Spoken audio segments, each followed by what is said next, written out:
नमस्कार, आप सभी का स्वागत है यूथ अध्ययन के चैनल पे। देखिए एक बार फिर से मैं आप सभी के बीच एसपी टीजीटी कमीशन 2025 के लिए जीके का पार्ट 52 लेके आ चुका हूँ।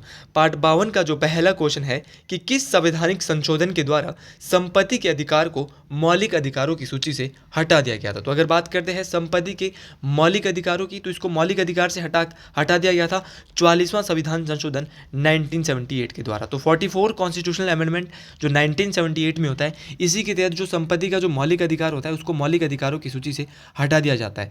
जब इसको संपत्ति के मौलिक अधिकार को मौलिक अधिकारों से हटा दिया जाता है तो इसको क्या बनाया जाता है, तो इसको एक लीगल राइट बनाया जाता है, एक विधिक अधिकार बनाया जाता है। मोस्ट इंपॉर्टेंट है।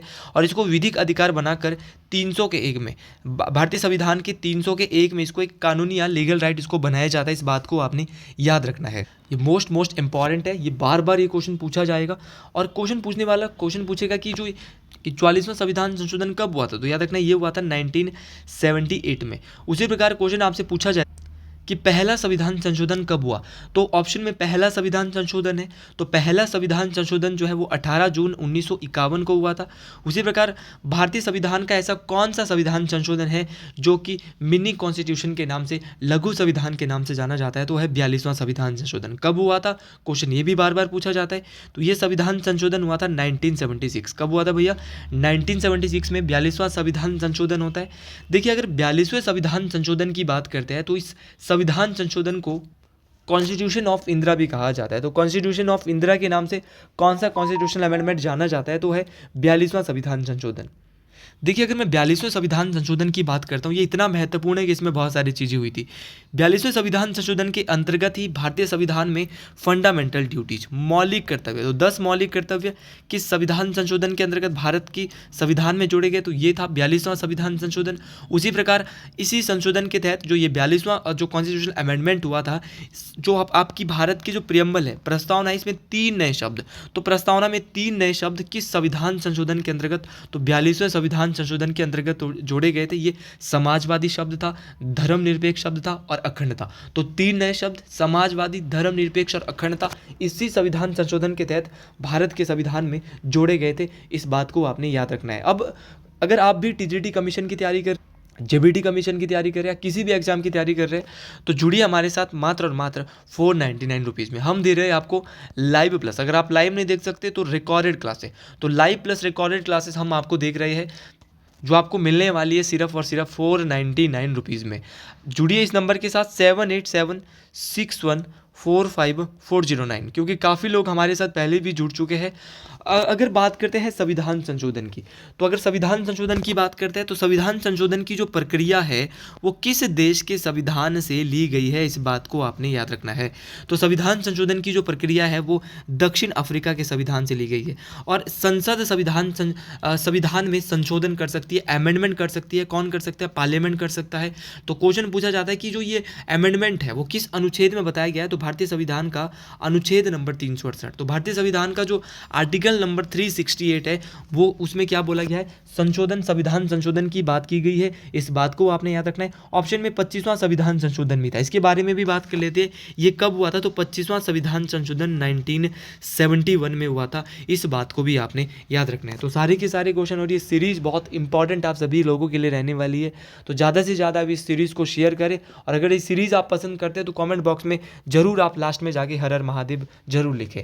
और ये सेम पैटर्न आपको, ऐसा ही पैटर्न परीक्षा में देखने को मिलने वाला है जैसा क्वेश्चन पेपर मैंने इस बार उठाया। और अब मैं ऐसे ही क्वेश्चन पेपर आपके बीच उठाता रहूँगा कि निम्न का सही मिलान कीजिए तथा नीचे दी गई संकेत सूची से सही उत्तर कीजिए। ये बोल रहा है कि आपस में मिलाइए कि कौन सा सही है। तो सबसे पहले वित्त आयोग, तो वित्त आयोग के बारे में किस अनुच्छेद में बताया गया है, तो अगर वित्त आयोग के बारे में बात करता हूँ, फाइनेंस कमीशन के बारे में बोला गया है आर्टिकल नंबर 280, इसमें बोला गया है। तो वित्त आयोग आप जानते हैं अनुच्छेद नंबर 280 किसकी बात करता है, वित्त आयोग की बात करता है।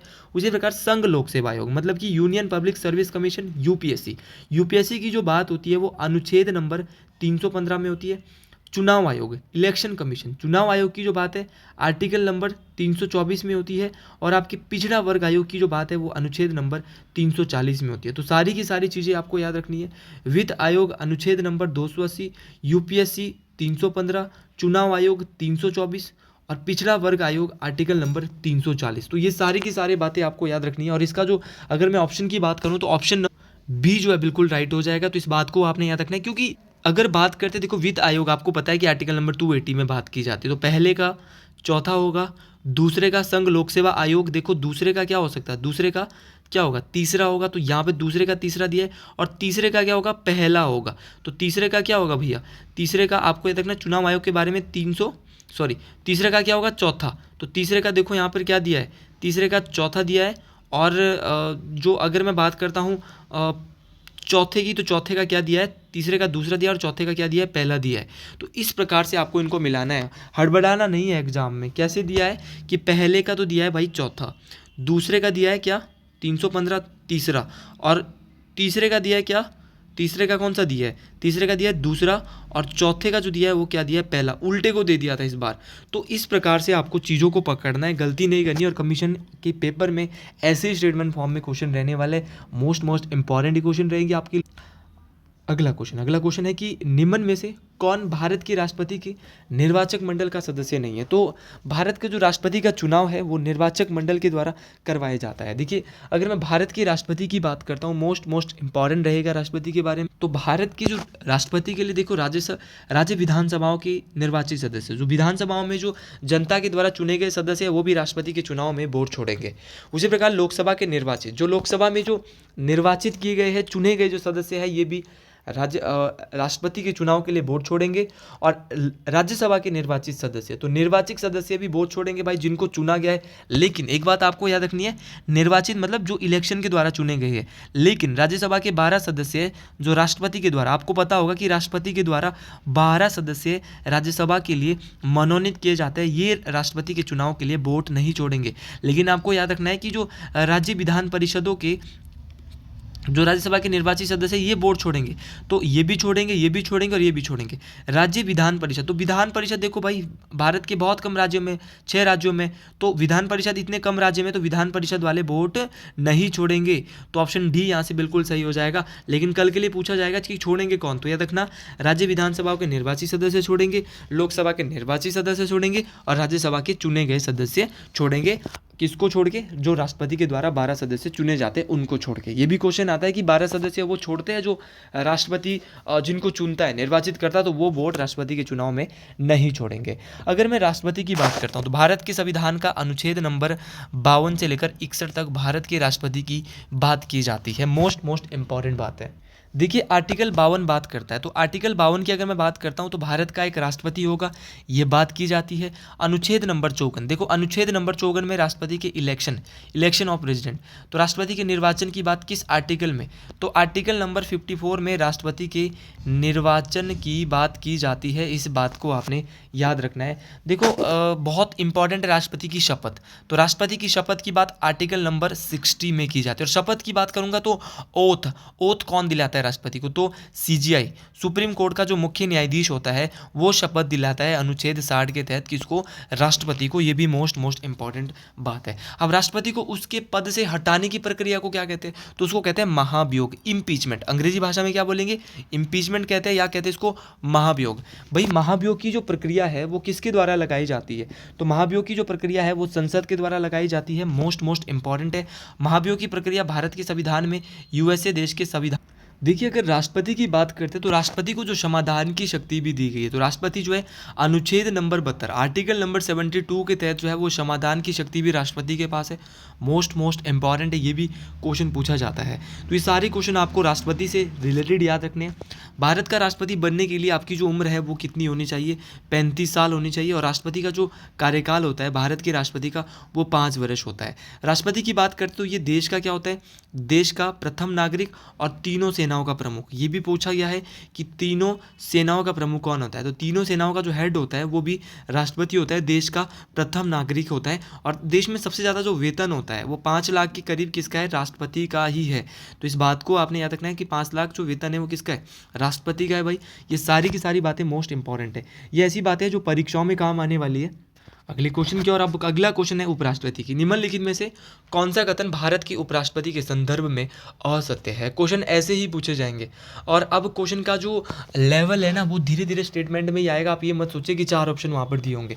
तो राष्ट्रपति की अनुपस्थिति में वो राष्ट्रपति के पद पर कार्य करता है, ये बात तो बिल्कुल सही है कि he acts as the president during absence of the president. जब प्रेसिडेंट नहीं होगा तो भैया कौन बनेगा? राष्ट्रपति। तो उस समय कार्यवाहक राष्ट्रपति बनेगा उपराष्ट्रपति। ये तो बिल्कुल सही बात है।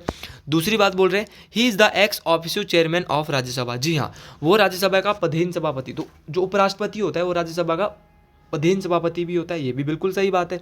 अगली बात है कि वो संसद के सदस्यों से गठित निर्वाचक मंडल द्वारा चुना जाता है।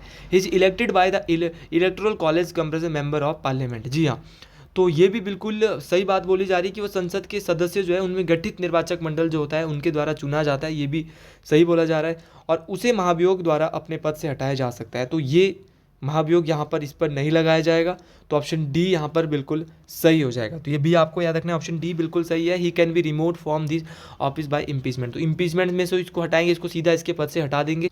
लेकिन राष्ट्रपति को उसके पद से हटाने की प्रक्रिया को महाभियोग नहीं कहा जा सकता। सॉरी, उपराष्ट्रपति को, राष्ट्रपति को उसके पद से हटाएंगे तो महाभियोग कहेंगे, लेकिन जब उपराष्ट्रपति को उसके पद से हटाएंगे तो उसको महाभियोग नहीं कहेंगे। भारत के उपराष्ट्रपति वर्तमान में अगर मैं बात करूँ उपराष्ट्रपति की, तो उपराष्ट्रपति की जो बात है अनुच्छेद नंबर 63 से 69 के बीच में होती है। भैया अगर मैं उपराष्ट्रपति की बात करता हूँ तो उपराष्ट्रपति के बारे में अनुच्छेद नंबर 63 में ये बोला गया है कि भारत का एक उपराष्ट्रपति होगा। और वर्तमान में जो भारत के उपराष्ट्रपति है वो जगदीप धनखड़। कौन है भैया? जगदीप धनखड़। तो जगदीप धनखड़ जी भारत के क्या है? वर्तमान में उपराष्ट्रपति है। इस बात को आपने याद रखना है, मोस्ट इंपॉर्टेंट है। और वो राज्यसभा का उपसभापति होगा। ये किस अनुच्छेद में बोला है? तो भारत के संविधान नंबर आर्टिकल नंबर 64 में उपराष्ट्रपति जो है वो राज्यसभा का सभापति होगा, ये बात बोली गई। ये सारी की सारी बातें मोस्ट इंपॉर्टेंट है। अगर आपको भारत का उपराष्ट्रपति भी बनना है तो भी आपकी उम्र कितनी होनी चाहिए? 32 साल होनी चाहिए। कितनी होनी चाहिए? सॉरी 35 साल। कितनी होनी चाहिए? 35 साल ही आपकी उम्र होनी चाहिए, 35 ईयर। राष्ट्रपति बनने के लिए भी आपकी उम्र 35 साल होनी चाहिए और उपराष्ट्रपति बनने के लिए भी आपकी उम्र कितनी होनी चाहिए? 35 साल होनी चाहिए। तो ये दोनों ही क्वेश्चन आपके बिल्कुल सही हो जाएंगे। जगदीप धनखड़ वर्तमान में क्या है? भारत के उपराष्ट्रपति है। क्वेश्चन ये भी पूछा जाता है कि भारत के पहले उपराष्ट्रपति कौन है? अगर भारत के पहले उपराष्ट्रपति की बात करते हैं तो ये थे डॉक्टर सर्वपल्ली राधाकृष्णन। डॉक्टर सर्वपल्ली राधाकृष्णन जो है वो भारत के पहले उपराष्ट्रपति थे। इस बात को आपने याद रखना है, ये भी मोस्ट इंपॉर्टेंट है और ये बार बार जो है वो परीक्षाओं में पूछा भी जाता है। अगले क्वेश्चन की बात करते हैं कि धन विधेयक के पारित होने को राज्यसभा में अधिकतम कब तक विलंब कर सकते हैं। देखिए, धन विधेयक की बात हो रही है, मनी बिल की बात हो रही है, तो कब तक डिले कर सकती है राज्यसभा? तो राज्यसभा 14 दिन तक डिले सकती है। 14 दिन का मतलब कि 2 सप्ताह। 2 सप्ताह तक जो है राज्यसभा धन विधेयक को रोक सकती है। इससे ज़्यादा वो किसी भी कारणवश नहीं रोक पाएगी। चाहे उनके पास कोई भी रीजन हो, उनको नहीं रोकना पड़ेगा, उनको देना ही देना पड़ेगा। अब धन विधेयक की बात करते हैं, मनी बिल की बात करते हैं। भारतीय संविधान का कौन सा अनुच्छेद ऐसा है जो कि मनी बिल के बारे में बताता है? क्वेश्चन ये पूछा जाएगा।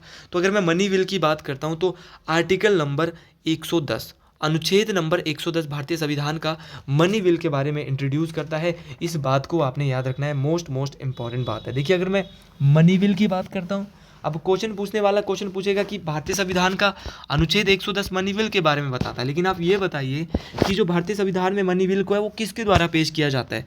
तो किसी भी मंत्री के द्वारा। याद रखना है, किसी भी मंत्री के द्वारा मनी बिल को भारतीय संविधान में पेश किया जा सकता है। इस बात को आपने याद रखना। और दूसरी जो बात है आपको याद कि मनी बिल को पेश करने से पहले किसकी अनुमति होनी चाहिए? तो मनी बिल को अगर पेश करना है तो अनुमति होनी चाहिए राष्ट्रपति। किसकी होनी चाहिए? राष्ट्रपति की अनुमति से मनी बिल को जो है वो लोकसभा में ही पेश किया जाता है। और किस सदन में? संसद के। तो याद रखना, लोकसभा में ही पेश किया जाता है और सिर्फ 2 हफ्ते तक मनी बिल को रोका जा सकता है। जिस प्रकार आपने मनी बिल पढ़ा उसी प्रकार आपसे हाईकोर्ट के गठन के बारे में पूछा जाएगा कि हाईकोर्ट के बारे में। तो भारतीय संविधान का 216 हाईकोर्ट की बात करता है, मोस्ट इंपॉर्टेंट बात है। उसी प्रकार अगर मैं बात करता हूँ सुप्रीम कोर्ट की, तो सुप्रीम कोर्ट के बारे में आर्टिकल नंबर 124, तो भारतीय संविधान का आर्टिकल नंबर 124 सुप्रीम कोर्ट की बात करता है। और हाई कोर्ट की जो बात है वो कौन सा करता है? 216 करता है। दोनों की दोनों बातें मोस्ट इंपॉर्टेंट है। उसी प्रकार भारत की महान्यायवादी कि भारत की महान्यायवादी के बारे में भारत का कौन सा संविधान अनुच्छेद बात करता है, तो आर्टिकल नंबर 76। तो भारतीय संविधान का अनुच्छेद नंबर 76 जो है महान्यायवादी के बारे में बात करता है। और आर वेंकट रमन भारत के वर्तमान में महान्यायवादी है।